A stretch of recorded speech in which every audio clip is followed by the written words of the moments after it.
Imagine that your child gets off of the school bus and is never seen again. We've told stories on this podcast of just that scenario. But imagine that it happens and no one seems to care. That's the hell that Nina Cancel found herself in on February 4th, 2014, when her 13-year-old son, Kristopher Lewis, got off the bus but never made it home. While Nina did what any normal parent would do in this situation, she looked for him, she called police. The response that she received wasn't normal in terms of the stories that we've covered previously. There is no wide-scale search, no community banding together, no media coverage. Just a shattered family with an empty space and no answers. When a person goes missing, there's a special kind of pain in the not knowing. I want to tell the stories of those who never came home. I want to tell you the story of Kristopher Lewis. I'm Kona Gallagher. And I'm Ethan Flick. And this is And Then They Were Gone.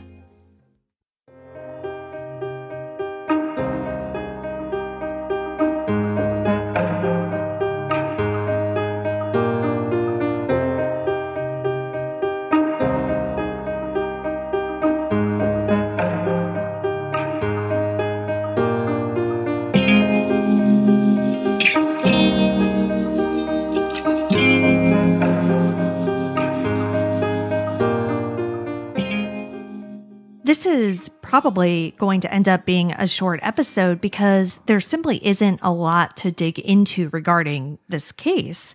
Because as I mentioned in the intro, it has garnered very little media attention. So, honestly, I came across this case and it just made me so angry. And this is probably just going to be a lot of me bitching about the system. But I will say that when I did look into this case and do the research for the episode, I did learn a few things that I think are really important and I want to share with our listeners.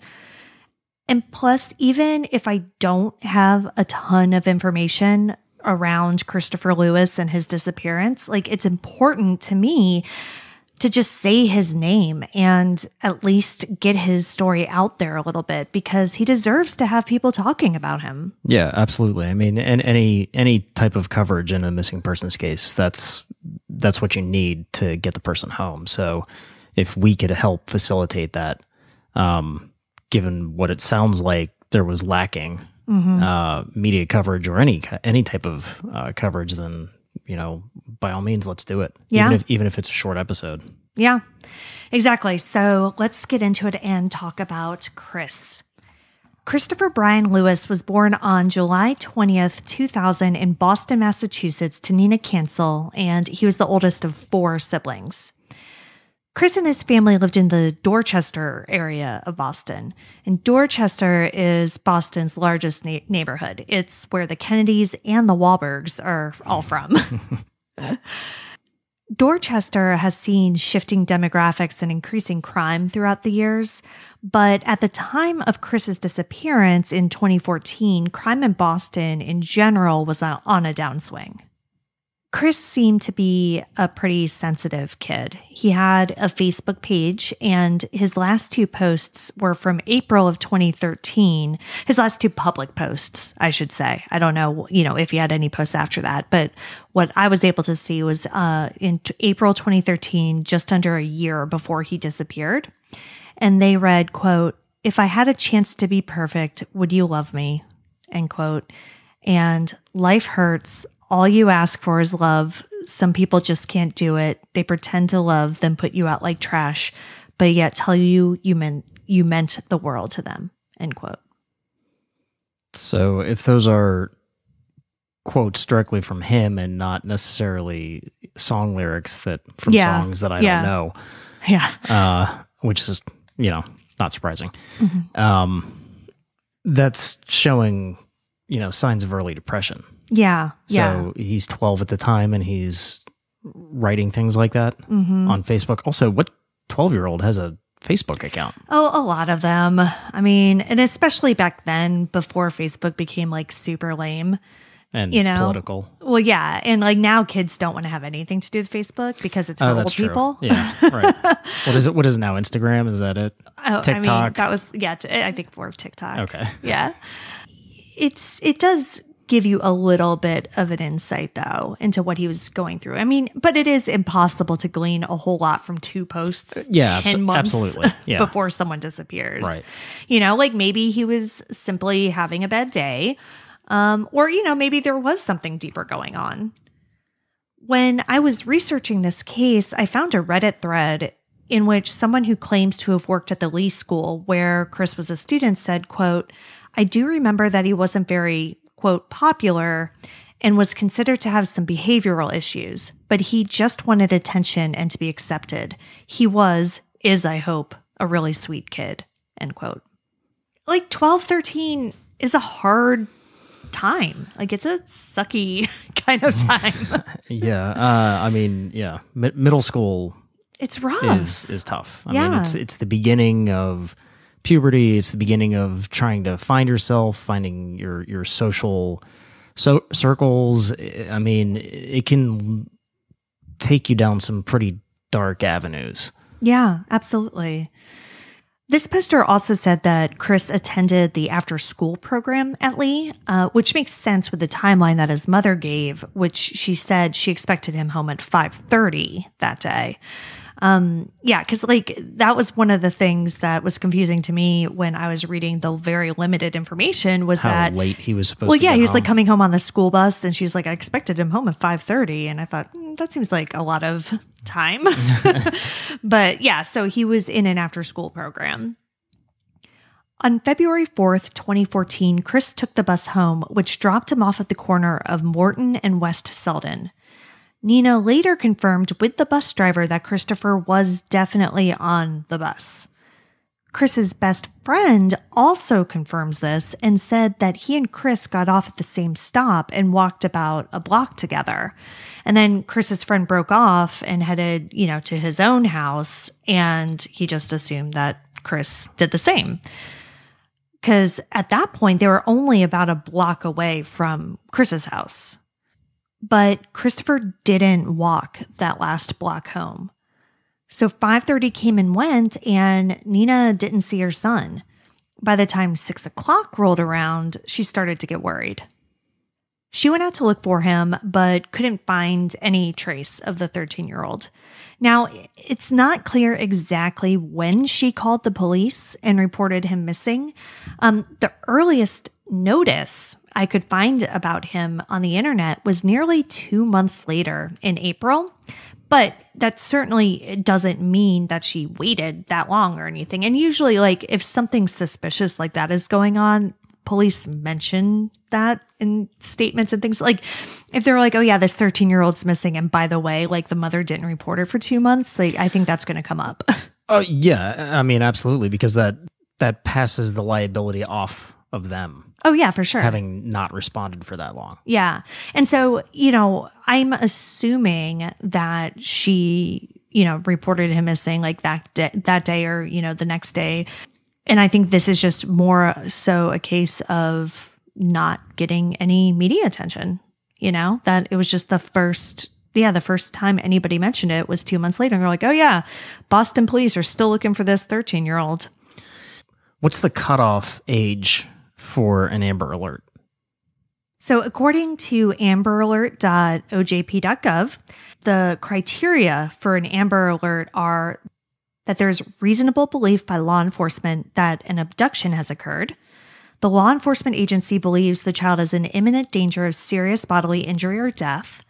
There's enough descriptive information about the victim and the abduction for law enforcement to issue an Amber Alert to assist in the recovery of the child. The abduction is of a child aged 17 years or younger, and the child's name and other critical data elements, including the child abduction flag, have been entered into the National Crime Information Center, NCIC system. So, yes, I mean, based on his age, he absolutely could have gotten an Amber Alert. Except that there's no indication of an abduction. And that's what we're going to be talking about. And I think that's the crux of the whole problem here. Instead of an Amber Alert or anything like that, when Nina called the police to report her son missing, she was largely met with disinterest.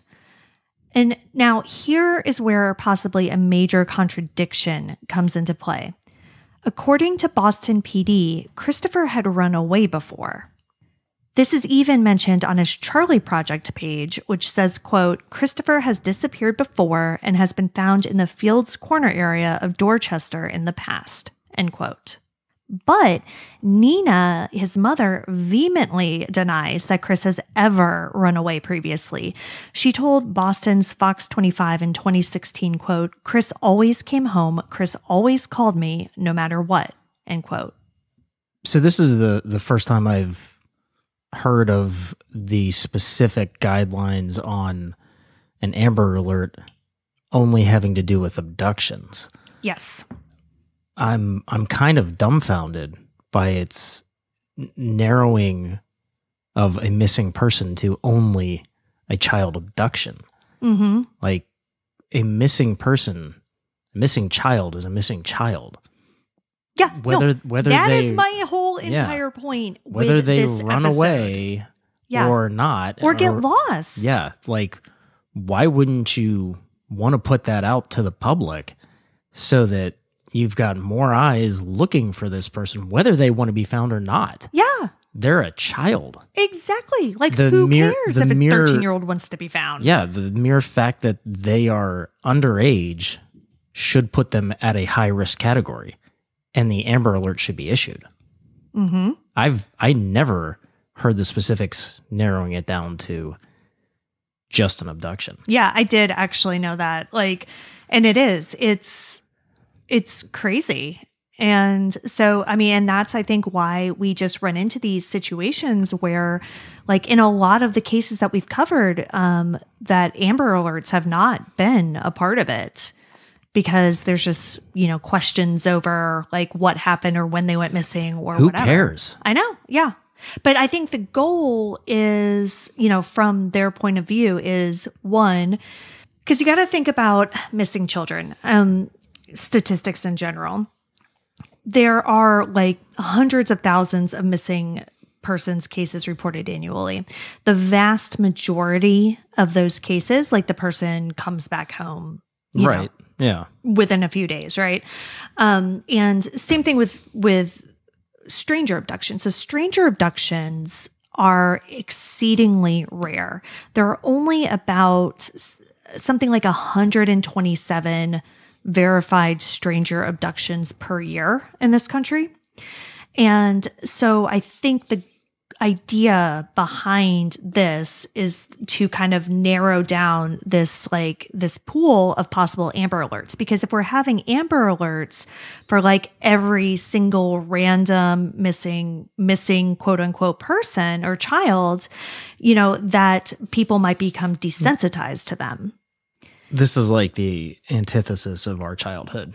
I mean, I feel like everything growing up was, it's 5 o'clock. Do you know where your children are? Oh yeah, like, for sure. Everything growing up in the 80s was kids are always going to be abducted all the time. And you need to know where your children are at all times. Yeah, you're absolutely true. Like the 80s really was a time of stranger danger. And I highly recommend to our listeners, if you have not listened to the podcast In the Dark, it is fantastic. And their first season deals with the abduction of Jacob Wetterling, who went missing. And, his abduction ended up leading to like the creation of the sex offender registry and things like that. And it really goes and takes a deep journalistic dive into the culture of like the 80s and 90s and this whole issue of stranger danger. And it's fascinating. But yeah, it's the statistics don't bear that out at all. Yeah.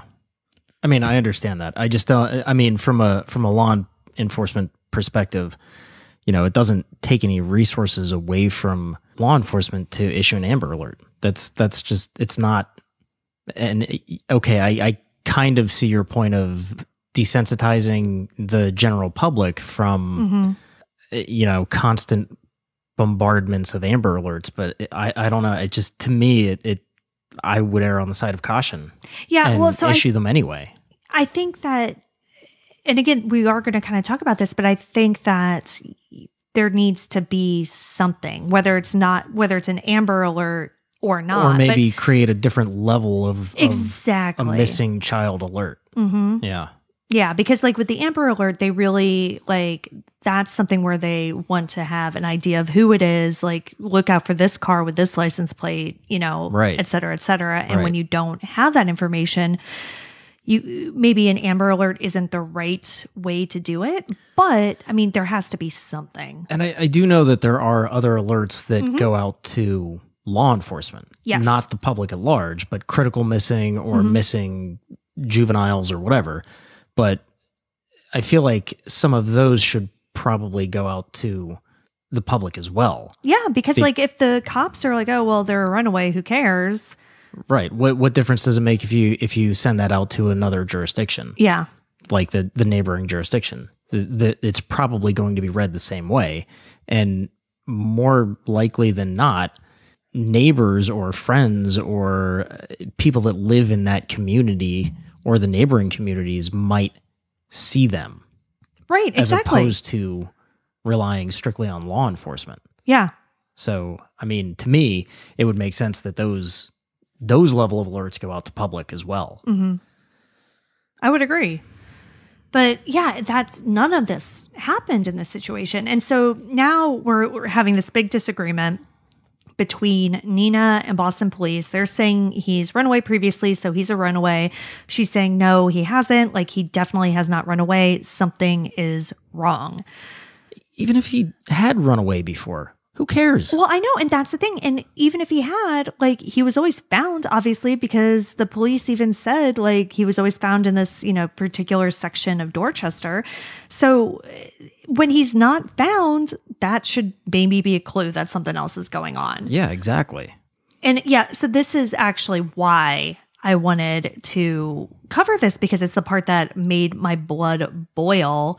Which was I saw the summary of this missing kid and it said, police just assume he's a runaway. I'm like, so what if he is? He was 13. He was a child. Yeah. Go looking for him. Yeah. And he was, so at the time. And maybe they did. Maybe some of them did. We don't know. Yeah, it does not sound like it. At the time, he was about average height for his age. He was 5'1", but he was only 87 pounds. Like he was a little kid.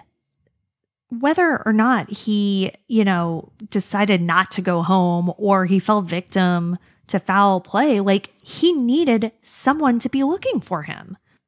But it really doesn't seem like that happened. Nina started a Facebook page for her son on June 28th, 2014, just under 5 months after his disappearance. And the posts show a mother who is desperately missing a son who no one seems to care is gone. On July 1st, she wrote, quote, "Today I spent the day on the phone and online. I was calling the news stations and online emailing all the newspapers. I got nothing from the news stations, waiting on responses from the papers," end quote. But from what I could find, she did not get any traction. I couldn't really find anything on Kristopher until about a year after he disappeared. So that's when I started seeing news stories that are like, oh, this Dorchester boy has been missing for a year. Like, have you seen him? That's insane to me. Yeah, it's ridiculous. In fact, looking at her posts, she was still trying to get local news to cover his story in August of 2014 with no luck. So with police apparently not doing any sort of an investigation and media not reporting on Kris, Nina just had to do what she could. And so she put up flyers, she talked about her son to anyone who would listen, and she held candlelight vigils.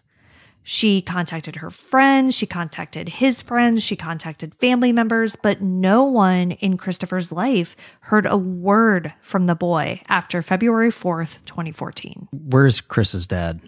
No, Chris's dad is never mentioned in this whole thing, so I was under the impression that he's just not a part of this at all. I mean, to me, he would be a person of interest. Well, so I did see something unconfirmed online that somebody does think they found the man who was Chris's father, but he passed away. Okay. And I think it might have even been prior to his disappearance. So I don't think that he's a factor. Okay. See, without a proper police investigation, at least initially, the number of suspects are infinite. What was going on in Kristopher's life? What was going on in his mom's life? Was there a boyfriend in the picture? Was there an ex-boyfriend who was mad at Nina? Those are the type of things that need to be found out right away, to narrow down the suspect pool. And without any information on that, without seemingly an actual investigation being done, the possibilities of where Kristopher could be are limitless. They are. And nothing about this case that has come from the Boston Police Department or any other official channel has any more information than what I've already given you. Wow. Yeah. So, I mean, I hope they looked into these people. I hope that they did some sort of investigation, but I have no idea. Boston police have never come out and, given any sort of statement about their efforts in looking for Kristopher. Nothing. I'm floored. I mean, I cannot, this was 2014. Like, I can't imagine that there wasn't some level of investigation done. Yeah. Well, I get not wanting to come out and give details publicly if it's an active investigation, of course, yeah. But something. Yeah. Just say it's an ongoing and active investigation instead of what seems to be the response was, he's a runaway. Yep. Like, oops, guess we lost one.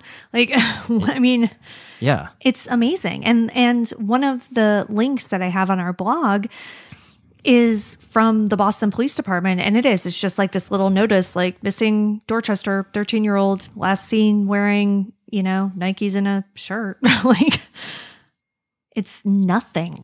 So that's the whole reason I wanted to cover this, because of the notion that he's a runaway and how that contributed to the police and media doing basically nothing to help get him home.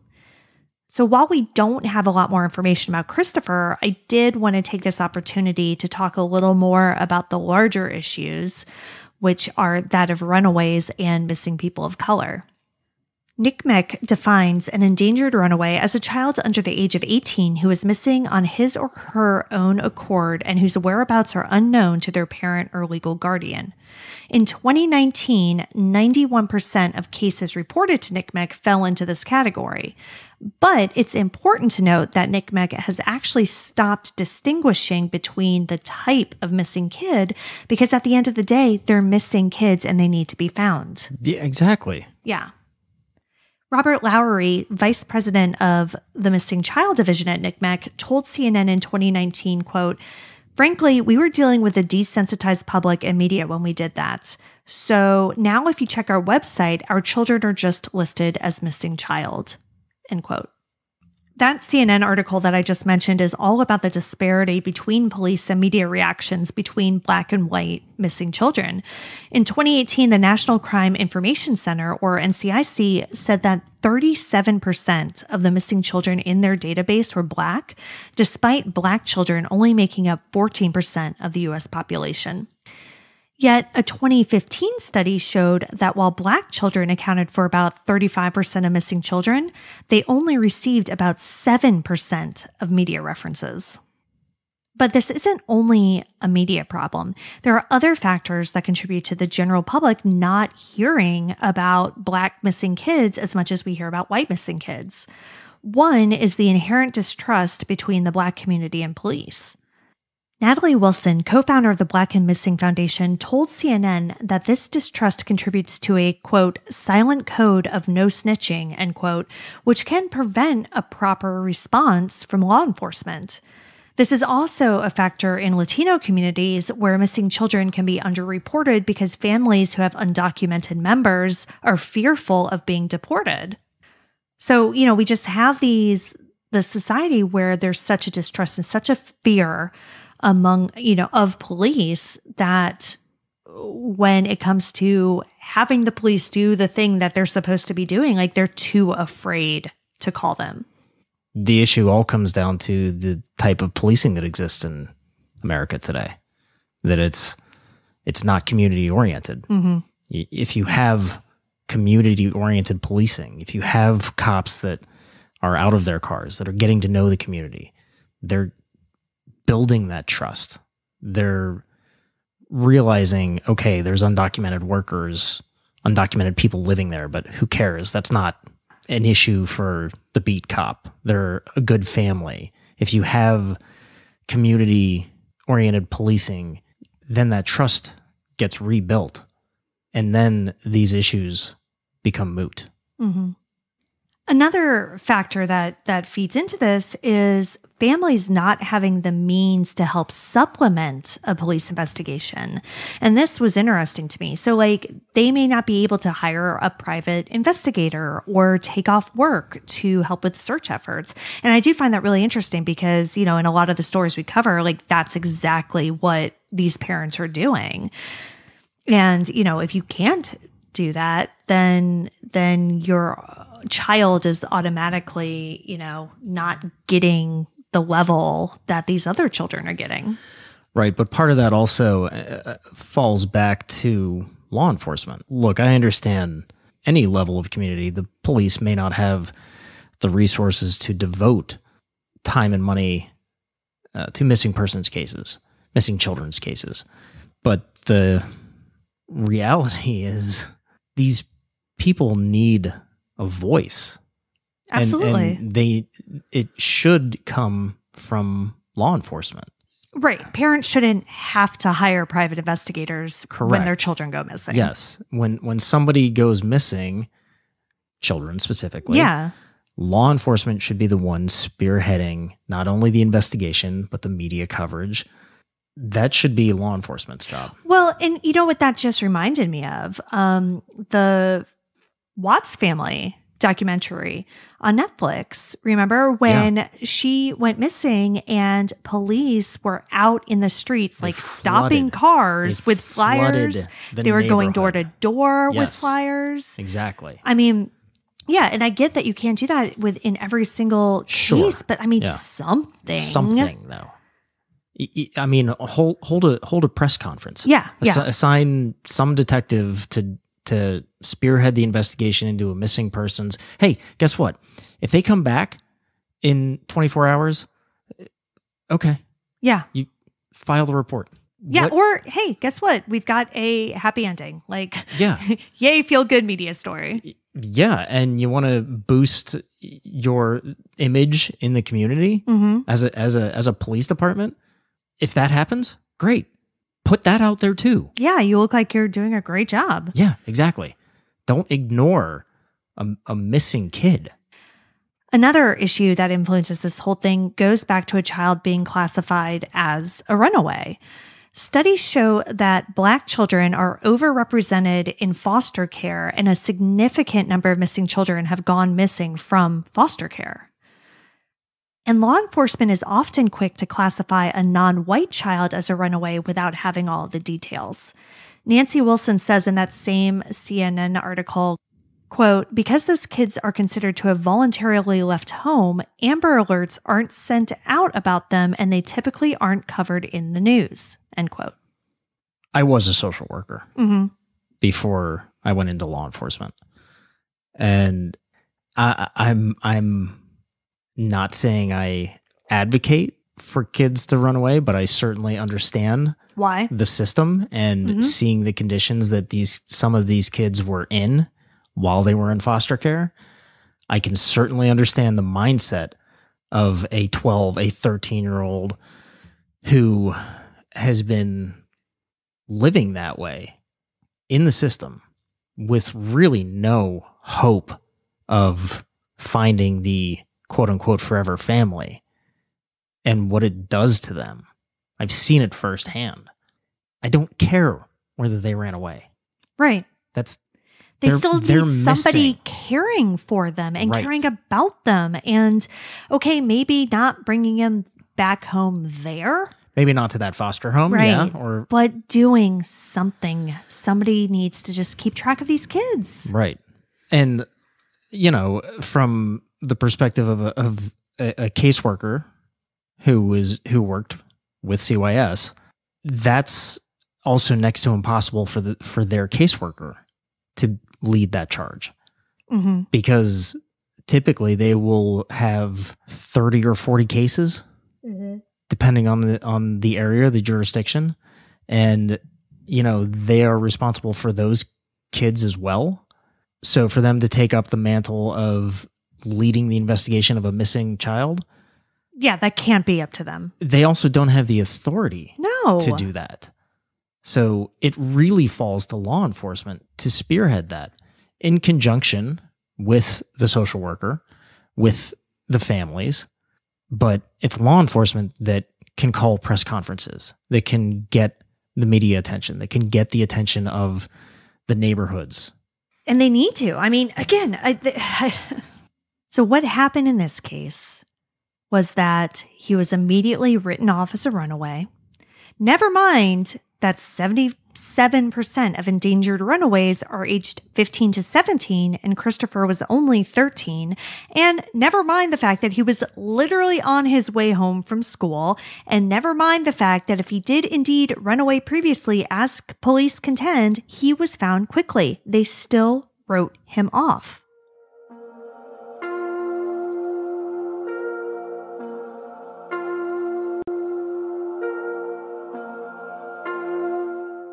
But luckily, as I kind of alluded to before, there are organizations out there that are aiming to change this. The Black and Missing Foundation, who I mentioned earlier, is a great one, but I also learned about an organization that I had never heard of called Peas in Their Pods. According to their website, Peas is an established 501c3 nonprofit organization founded in 2007 whose mission is to give a voice to missing children of color and their families and to fight against child abuse and sexual exploitation. They assist families in the form of media campaigns, a public alerting system, and parent advocacy services to increase awareness. Peas also provides free prevention trainings and safety seminars to the community to improve child safety measures. And the public alert system that they mention is actually the RILA alert. Again, according to their website, quote, the RILA alert system was created to help spread awareness about the disproportionate amount of media attention that missing African American children receive. This alert system helps to bridge this discrepancy by shortening the response time in which crucial information is shared with the public. It is transmitted to the public electronically, similar to the Amber Alert, but without their stringent criteria that can impede progress or immediate attention or action. The RILA alert is not meant to replace the Amber Alert system. It simply bridges the gap where the Amber Alert excludes or does not engage due to program criteria, end quote. That's exactly what I said. Exactly, yeah. And again, I think that that's what is needed. I mean, we need something to bridge the gap. And, yes, okay, if an Amber Alert has this criteria, that's great. That's their thing. But now we have the RILA alert that will hopefully help with the situation. So the RILA alert is named for a little girl named Ryla Wilson. Her name actually was an acronym, and it stood for Remember I Love You Always. Remember how I mentioned that a large number of missing children go missing from foster care? Mm-hmm. Ryla is the perfect example of this. She was a 4-year-old who was in the custody of Florida's DCFS when she went missing.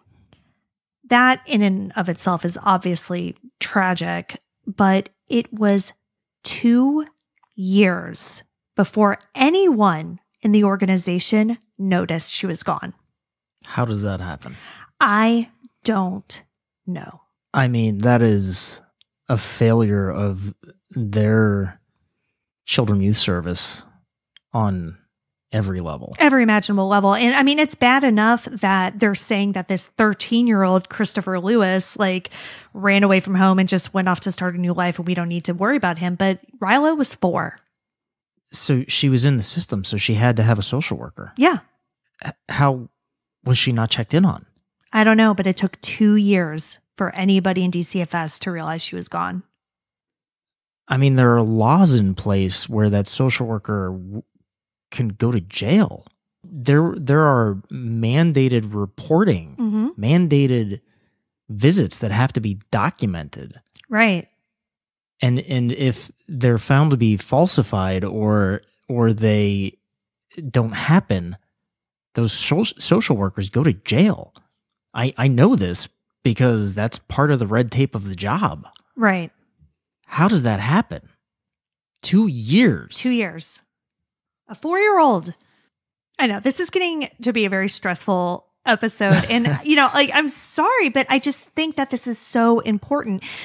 And, I started this podcast because I truly, truly want to tell these stories and get these people's names out there. And I think it's so important to just talk about the larger issues as, even though it might not be as entertaining as other episodes, I guess. I don't know, right. But my goal isn't. We're not here to entertain. Yeah, we're here to get information out. Yeah, right. And I just really, this one meant a lot to me. I could not stop thinking about this little boy. No, he's also very close in age to our boys. Yeah. So. And I just couldn't imagine, the horror of not only having your child go missing, but to just be met with complete indifference. Disinterest. Yeah. I mean, it's mind-boggling. Yeah, yeah. And there were rumors that, he was involved in gangs, but who cares? Yeah. And also there's no evidence to that whatsoever. Who cares if he was? Yeah. He's still a 13-year-old kid that didn't come home. Yeah. He was a little boy. So back to Peas, which is an amazing organization that I'm so happy I got to learn about. They say, quote, the Ryla Alert system is named in her honor as it is our fundamental belief that everyone should be made aware when a child is missing, regardless of race, gender, socioeconomic status, or age. Moreover, every child should be considered a national priority once reported or labeled as a missing person, end quote. And we'll have this site and the Black and Missing Foundation linked on our blog. So I encourage everyone listening to go there and learn about these two important organizations. And I know that I will definitely also be making a donation there this month because I am just blown away by the fact that they saw a need and just really, they nailed it. I mean, this is what needs to be done. Yeah, absolutely. As someone who has always been aware of the inner workings of media, the trope of the missing white girl getting all the attention is not lost on me. And, you and I have talked about this privately in terms of this podcast. It's very important to me that we, as content creators, try our best to cover missing people of all races and socioeconomic statuses. And are we going to be perfect? No. Will we still cover missing white girls? Yes. Our very last episode on Morgan Nick was about a missing white girl. But for every Morgan Nick, I want to bring you a Bear Diaz or a Relisha Rudd or a Danica Childs or a Kristopher Lewis. Because all of these people are missed. They all have people who love them, and they all deserve to have their stories told and to be found.